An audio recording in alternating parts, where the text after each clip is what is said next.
Hey y'all, I'm Elisa, the Scrappy Wife behind ScrappyWife.com, and today I want to talk about destashing your craft space. That is definitely a hot button topic in the craft world. We are constantly acquiring new craft supplies. There are new paper crafting lines released, new fabric lines, new tools. We're constantly acquiring things, which generally means at times we have to destash. As part of my craft space course, we talk about destashing, and we do it in a couple of different rounds. And I thought I would give you a few tips and hints and things that I think of as I'm working through destashing, which is something that I do probably at least 2 times a year, but also a little bit on a constant basis. As things come in, I kind of evaluate what is in my craft space, and then I release things or let go of things that no longer deserve a spot in my craft room. So let's dive in to a first round of destashing, and let's talk about some of my big rules. All right, the first thing you want to do when you are destashing is to decide, test your products. Do they work? You'd be shocked to know how many things you probably have in your craft room that no longer work, and I find inks to be the biggest culprit. So I'll show you what I do. I just go through every now and again and test my inks. See, this one not really working.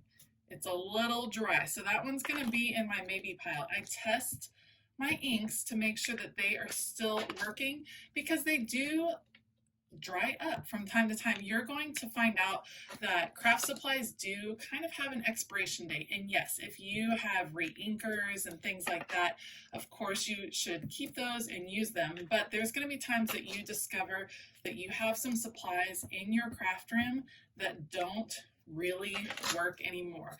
Tools that are broken that you thought maybe I'll come back and fix this, just some different things. So test the supplies in your room. If it doesn't work, let it go.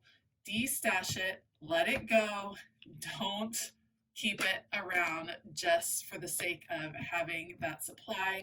You want supplies on hand that work and that work for you. And some of these do not do that. In round one of destashing, after we decide if the items work, if they are still functional, we then take a look and see if they fit into the crafting that we currently do.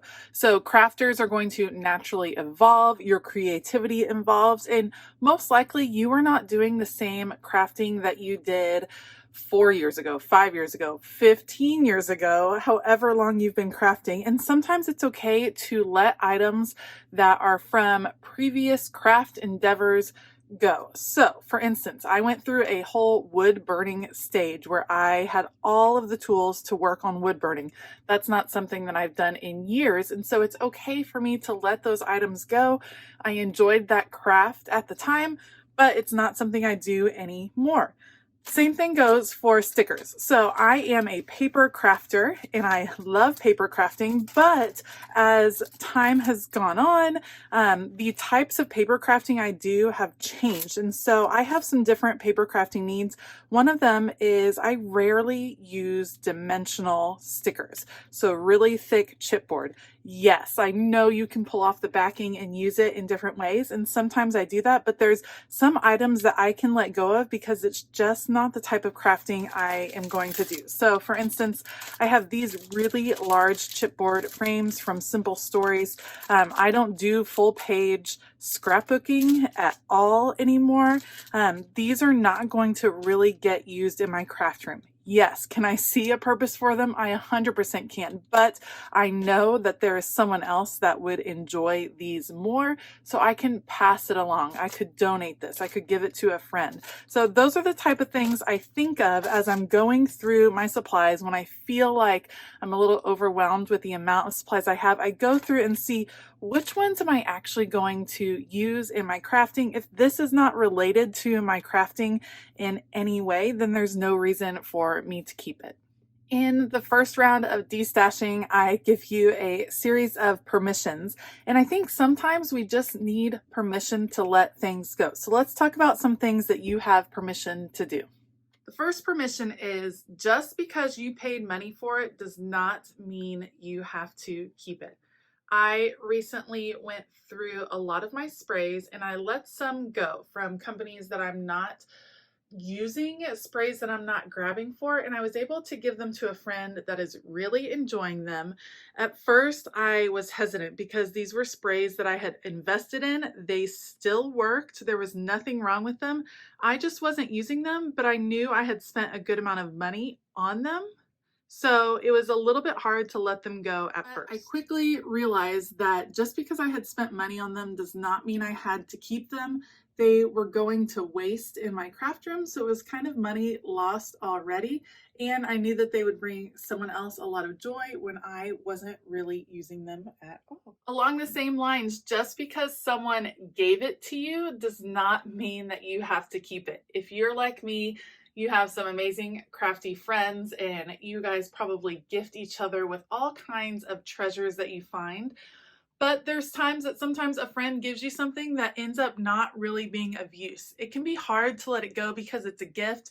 The joy was in the giving and in the receiving. You don't have to hold on to something forever just because someone has given it to you.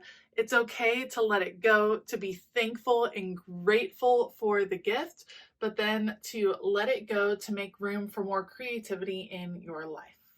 All right, third, just because you got a fabulous deal on it doesn't mean you have to keep it. I am super guilty of this. I am an awesome shopper. I'm great at going to Tuesday morning, finding some amazing supplies that I can use in my craft room and then never actually using them. I picked them up just because they were a fantastic deal, but in the end, if I'm not using it, was it really that great of a deal? So just because you picked it up, because you thought you might use it, because it was a fabulous deal, doesn't mean you have to keep it in your space forever. And lastly, just because you loved it in the past does not mean that you have to keep it forever. It could have been a craft that really meant a lot to you that you really enjoy doing. It's okay to let it go as your creativity evolves. I know that destashing can be kind of a hard subject, something that's difficult for a lot of us to do. I hope that this video kind of inspired you and gave you some tips on how to let go of things in your craft room. We dive into destashing and so much more in my Creating and Organizing Your Dream Craft Space course. So if you're interested in checking out any more about this course, there is definitely a link below to check that out. If you like this video, please give it a thumbs up and consider hitting that subscribe button as well as the bell notification button. I hope that you have a fabulous day, and as always, keep it creative.